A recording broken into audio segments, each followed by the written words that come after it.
ಗೆಳೆಯರೇ ನಮಸ್ಕಾರ, ಹೇಗಿದ್ದೀರಿ ಎಲ್ಲರೂ? ಗೆಳೆಯರೇ, ಭಾರತ ಇನ್ನೂ ಯುದ್ಧವನ್ನೇ ಶುರು ಮಾಡಿಲ್ಲ. ಕೇವಲ ಕೆಲ ಶಸ್ತ್ರಾಸ್ತ್ರಗಳನ್ನು, ಯುದ್ಧ ನೌಕೆಗಳನ್ನು ನೋಡಿ ಪಾಕಿಸ್ತಾನದಲ್ಲಿರೋ ಒಂದಷ್ಟು ಜನರಿಗೆ ತಲೆ ಕೆಟ್ಟು ಹೋದ ಹಾಗೆ ಕಾಣಿಸ್ತಾ ಇದೆ. ಅದರಲ್ಲೂ ಪಾಕಿಸ್ತಾನದ ಸಚಿವ ಬಾಲಿಸ್ಟಿಕ್ ಕ್ಷಿಪಣಿಗಳನ್ನು ನಾವು ಪ್ರದರ್ಶನಕ್ಕೆ ಇಟ್ಕೊಂಡಿಲ್ಲ, ಅಣು ಬಾಂಬ್ಗಳನ್ನು ಯಾರಿಗೂ ಗೊತ್ತಿಲ್ಲದ ಜಾಗದಲ್ಲಿ ಭಾರತದ ಮೇಲೆ ಯುದ್ಧವನ್ನು ಮಾಡೋಕೆ ಇಟ್ಕೊಂಡಿದ್ದೀವಿ ಅಂತ ಬೊಗಳ್ತಾ ಇದ್ದಾನೆ. ಇನ್ನು ಪಾಕಿಸ್ತಾನದ ಮಾಜಿ ಕ್ರಿಕೆಟಿಗ ಶಾಹಿದ್ ಅಫ್ರಿದಿ ಪಹಲ್ಗಾಮ್ ದಾಳಿಯಲ್ಲಿ ಪಾಕಿಸ್ತಾನದ ಕೈವಾಡ ಇದೆ ಅಂತ ಹೇಳ್ತಿರಲ್ಲ, ಅದಕ್ಕೆ ಸಾಕ್ಷಿಯನ್ನ ಕೊಡಿ ಅಂತ ಕೇಳೋಕೆ ಶುರು ಮಾಡಿದ್ದಾನೆ. ನಾವು ಶಾಂತಿ ಪ್ರಿಯರು, ಆ ಶಾಂತಿಯನ್ನೇ ನಮ್ಮ ದೌರ್ಬಲ್ಯ ಅಂತ ಅಂದುಕೊಳ್ಳೋಕೆ ಹೋಗಬೇಡಿ ಅಂತ ಪಾಕಿಸ್ತಾನದ ಪ್ರಧಾನಿ ಭೂತದ ಬಾಯಲ್ಲಿ ಭಗವದ್ಗೀತೆಯನ್ನ ಹೇಳಿದ ಹಾಗೆ ಹೇಳ್ತಾ ಇದ್ದಾನೆ. ಇನ್ನು ಈ ಪಾಕಿಗಳ ಲವರ್ ಚೀನಾ ಪಾಕಿಸ್ತಾನವನ್ನ ಗುಜರಿ ಮಾಡಿಕೊಳ್ತಾ ಇದೆ. ಹಾಗಾದ್ರೆ ಪಾಕಿಸ್ತಾನದಲ್ಲಿರೋ ಈ ಪಾಪಿಗಳು ಮಾಡ್ತಾ ಇರೋದೇನು? ಅವರದ್ದೇ ದೇಶವನ್ನ ಇನ್ನಷ್ಟು ಹಾಳು ಮಾಡೋಕ್ಕೆ ನಿಂತಿದ್ದಾರಾ? ಅಲ್ಲ ರೀ, ಉದ್ಧಾರ ಆಗಿರೋದೇನೂ ಇಲ್ಲ, ಆದರೂ ಇರೋದನ್ನೇ ಹಾಳು ಮಾಡ್ತಾ ಇದ್ದಾರಾ ಅನ್ನೋದನ್ನ ಈ ವಿಡಿಯೋದಲ್ಲಿ ನೋಡ್ಕೊಂಡು ಬರೋಣ ಬನ್ನಿ. ಗೆಳೆಯರೆ, ಪಹಲ್ಗಾಮ್ ದಾಳಿಯ ನಂತರ ಭಾರತ ಪಾಕಿಸ್ತಾನದ ಗಡಿಯಲ್ಲಿ ಉದ್ವಿಗ್ನತೆ ಹೆಚ್ಚಾಗ್ತಾ ಇರೋವಾಗಲೇ ಪಾಕಿಸ್ತಾನದ ರೈಲ್ವೆ ಸಚಿವ ಅವನ ಹನೀಫ್ ಅಬ್ಬಾಸಿ ಅನ್ನೋ ಪರದೇಶಿ ಬಿಕನಾಸೆ ಭಾರತವನ್ನ ಪ್ರಚೋದನೆಯನ್ನ ಮಾಡ್ತಾ ಇದ್ದಾನೆ. ಎಲ್ಲರದ್ದು ಒಂದೇ ಡೈಲಾಗು, ಅದೇನಂದ್ರೆ ಸಿಂಧು ನದಿ ನೀರಿಗೆ ತಡೆಯನ್ನ ಹಾಕಿದ್ರೆ ಯುದ್ಧಕ್ಕೆ ಭಾರತ ಸಿದ್ಧ ಆಗಬೇಕು ಅಂತ. ಅದನ್ನೇ ಇವನು ಹೇಳ್ತಾ ಅದನ್ನೇ ಭಾರತಕ್ಕೆ ಎಚ್ಚರಿಕೆಯನ್ನ ಕೊಡ್ತಾ ಇದ್ದೀನಿ ಅಂತ ಹೇಳ್ತಾನೆ. ಅದೇನೋ ಅಪ್ಪ, ಈ ಪಾಕಿಸ್ತಾನದ ಎಲ್ಲ ಮಂತ್ರಿಗಳು ಎಲ್ಲರೂ ಒಂದೇ ಹೇಳಿಕೆಯನ್ನ ಕಾಪಿ ಪೇಸ್ಟ್ ತರ ಹಾಡಿದ್ದನ್ನೇ ಹಾಡೋ ಕಿಸ್ಬೈದಾಸ ಅನ್ನೋ ತರ ಹೇಳ್ತಾ ಇದ್ದಾರೆ. ಅದರಲ್ಲೂ ಸಿಂಧು ನದಿಯ ನೀರನ್ನ ತಡೆಯೋಕೆ ಹೋದ್ರೆ ರಕ್ತವನ್ನ ಹರಿಸ್ತೀವಿ ಅಂತ ಇಬ್ಬರು ಹೇಳ್ತಾರೆ.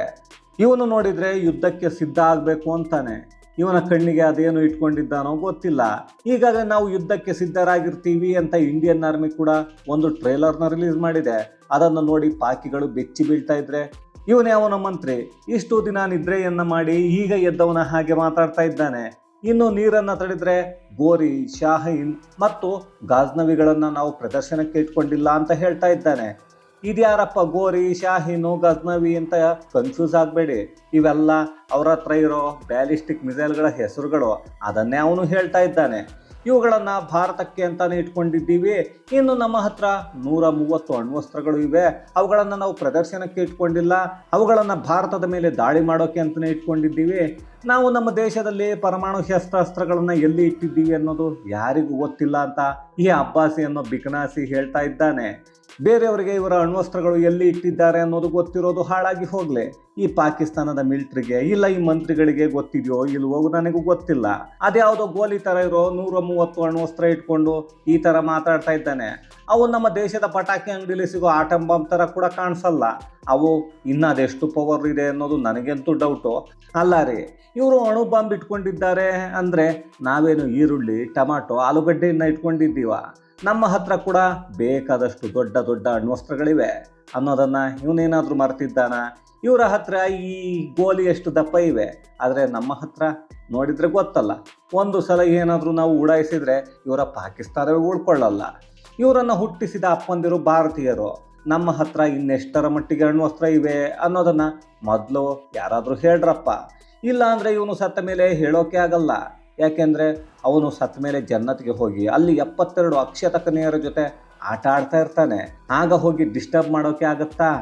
ಏನೋ ಇವನು ರಾಜಕಾರಣಿ ಮಾತಾಡ್ತಾ ಇದ್ದಾನೆ ಬಿಡಿ ಅಂತ ಅಂದುಕೊಳ್ಳೋಣ ಅಂದರೆ ಪಾಕಿಸ್ತಾನದ ಮಾಜಿ ಕ್ರಿಕೆಟಿಗ ಶಾಹಿದ್ ಅಫ್ರಿದಿ ಪಹಲ್ಗಾಮಲ್ಲಿ ನಡೆದಿರೋ ದಾಳಿಯನ್ನು ಪಾಕಿಸ್ತಾನ ಮಾಡಿಸಿದೆ, ಇಲ್ಲ ಅಂದರೆ ಪಾಕಿಸ್ತಾನದ ಬೆಂಬಲ ಇದೆ ಅನ್ನೋದಕ್ಕೆ ಸಾಕ್ಷಿ ಮತ್ತೆ ಪುರಾವೆಗಳನ್ನು ಕೊಡಿ ಅಂತ ಕೇಳ್ತಾ ಇದ್ದಾನೆ. ಚಿಟ್ ಚಾಟ್ನಲ್ಲಿ ಕೇಳಿರೋ ಪ್ರಶ್ನೆಗೆ ಉತ್ತರವನ್ನು ಕೊಡ್ತಾ ಇದ್ದಾನೆ. ಪಾಕಿಸ್ತಾನ ಉಗ್ರರನ್ನ ಸಾಕಿ ಸಲಹುತ್ತಾ ಇದೆ, ಅವರಿಂದಲೇ ದಾಳಿ ಆಗ್ತಾ ಇದೆ ಅಂತ ಎಲ್ಲರೂ ಹೇಳ್ತಾ ಇದ್ದಾರೆ. ಅದನ್ನು ಭಾರತ ಕೂಡ ಈಗ ಹೇಳ್ತಾ ಇದೆ. ಇದಕ್ಕೆ ಏನು ಹೇಳ್ತೀರಿ ಅಂದಾಗ, ಅಯ್ಯೋ ನನಗೆ ಕ್ರೀಡೆ ಮತ್ತು ಕ್ರಿಕೆಟ್ನಲ್ಲಿ ಮಾತ್ರ ಆಳವಾದ ನಂಬಿಕೆ ಇದೆ, ರಾಜಕೀಯದಲ್ಲಿ ಅಲ್ಲ. ನಾವು ನೆರೆಯ ರಾಷ್ಟ್ರಗಳಾಗಿರೋದ್ರಿಂದ ಪರಸ್ಪರ ನಂಬಿಕೆ ಮತ್ತು ಕಾಳಜಿಯನ್ನು ವಹಿಸಬೇಕು. ಆದರೆ ಇಂಥ ಘಟನೆ ನಡೆದು ಹೋಗ್ಬಿಟ್ಟಿದೆ, ಇದನ್ನು ಪಾಕಿಸ್ತಾನ ಮಾಡಿದೆ ಅಂತ ಭಾರತ ಹೇಳ್ತಾ ಇದೆ. ಅದಕ್ಕೆ ಬೇಕಾಗಿರೋ ಸಾಕ್ಷಿಗಳನ್ನು ಜಗತ್ತಿನ ಮುಂದೆ ಇಡಿ. ಸಾಕ್ಷಿಗಳೇ ಇಲ್ಲದೆ ಪಾಕಿಸ್ತಾನವನ್ನ ಪಾಪಿಗಳು ಸರಿಯಿಲ್ಲ ಅಂತ ಹೇಳಬೇಡಿ.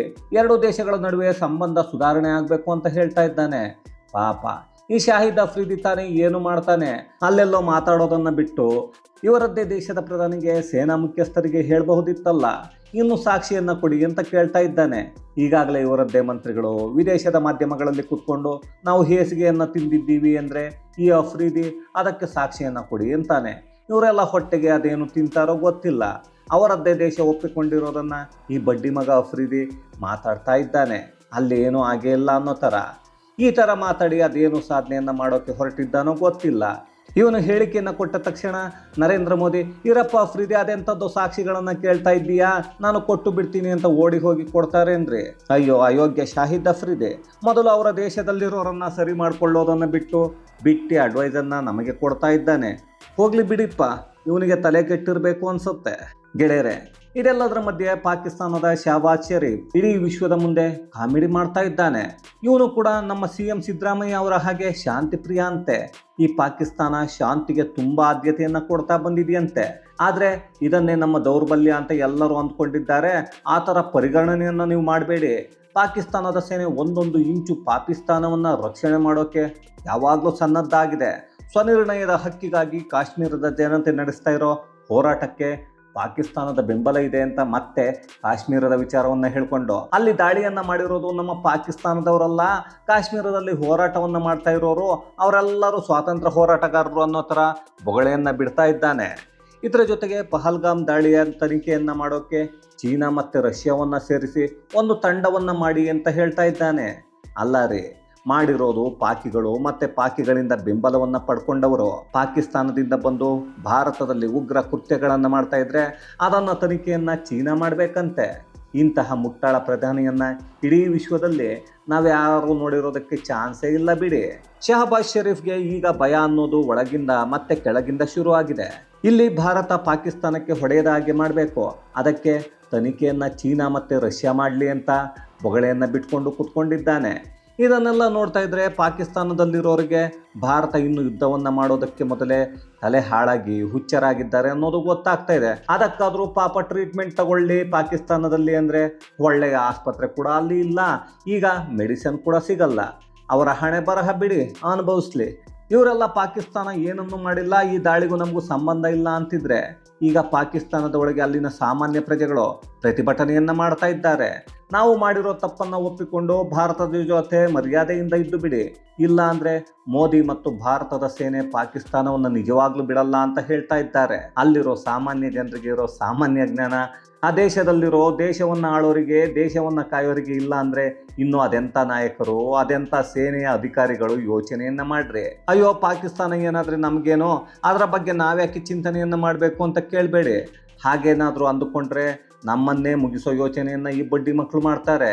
ಒಂದು ಜುಬ್ಬ ಪೈಜಾಮ ಹಾಕ್ಕೊಂಡು ಅದರ ಒಳಗೆ ಬಂದೂಕನ್ನೋ ಇಲ್ಲ ಅಂದರೆ ಒಂದಷ್ಟು ಬಾಂಬ್ಗಳನ್ನು ಇಟ್ಕೊಂಡು ಬಂದು ನಮ್ಮ ಮೇಲೆ ಹಾಕಿ ಬಿಡ್ತಾರೆ ಅಷ್ಟೇ.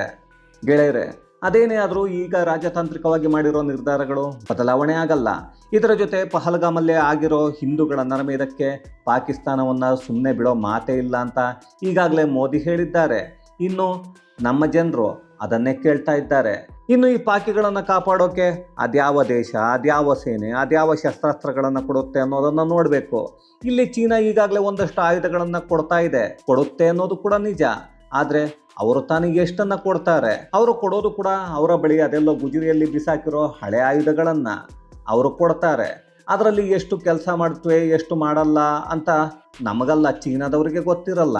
ಚೀನಾ ತಾನೇ ಏನು ಮಾಡುತ್ತೆ? ಈ ಬಡ್ಡಿ ಮಕ್ಕಳಿಗೆ ಆಯುಧವನ್ನು ಕೊಟ್ಟರೆ ದುಡ್ಡು ಬರುತ್ತೋ ಇಲ್ವೋ ಅನ್ನೋ ಗ್ಯಾರಂಟಿ ಇಲ್ಲ. ಅದಕ್ಕೆ ನಮ್ಮ ಗುಜರಿಯಲ್ಲಿ ಇರೋದನ್ನು ಕೊಟ್ಟರೆ ನಮ್ಮ ಜಾಗ ಆದರೂ ಖಾಲಿ ಆಗುತ್ತೆ ಅಂತ ಈ ಗುಜರಿ ಪಾಕಿಸ್ತಾನಕ್ಕೆ ಅಂತಹ ಆಯುಧಗಳನ್ನು ಕೊಡ್ತಾ ಇದ್ದಾರೆ. ಅಂದರೆ ಪಾಕಿಸ್ತಾನದ ಮಿಲಿಟರಿ ಇವರಿಗೆ ಒಂಥರ ಗುಜರಿ ಇದ್ದ ಹಾಗೆ. ಇದು ಗೆಳೆಯರೆ, ಪಾಕಿಸ್ತಾನದಲ್ಲಿರೋ ಬಹುತೇಕರಿಗೆ ಭಾರತ ಯುದ್ಧವನ್ನು ಶುರು ಮಾಡೋಕ್ಕೆ ಮೊದಲೇ ತಲೆ ಕೆಟ್ಟೋಗಿರೋದು ಮತ್ತು ಚೀನಾ ಪಾಕಿಸ್ತಾನದ ಸೇನೆಯನ್ನು ಗುಜರಿ ಅಂದುಕೊಂಡು ಒಂದಷ್ಟು ಗುಜರಿ ಆಯುಧಗಳನ್ನು ಕೊಡ್ತಾ ಇರೋದ್ರ ಕುರಿತಾದಂತಹ ಒಂದಷ್ಟು ಮಾಹಿತಿ ಮತ್ತಷ್ಟು ವಿಶೇಷತೆಗಳೊಂದಿಗೆ ಮುಂದಿನ ವಿಡಿಯೋದಲ್ಲಿ ಭೇಟಿಯಾಗೋಣ. ಅಲ್ಲಿಯವರೆಗೂ ಕನ್ನಡವೇ ಸತ್ಯ, ಕನ್ನಡವೇ ನಿತ್ಯ.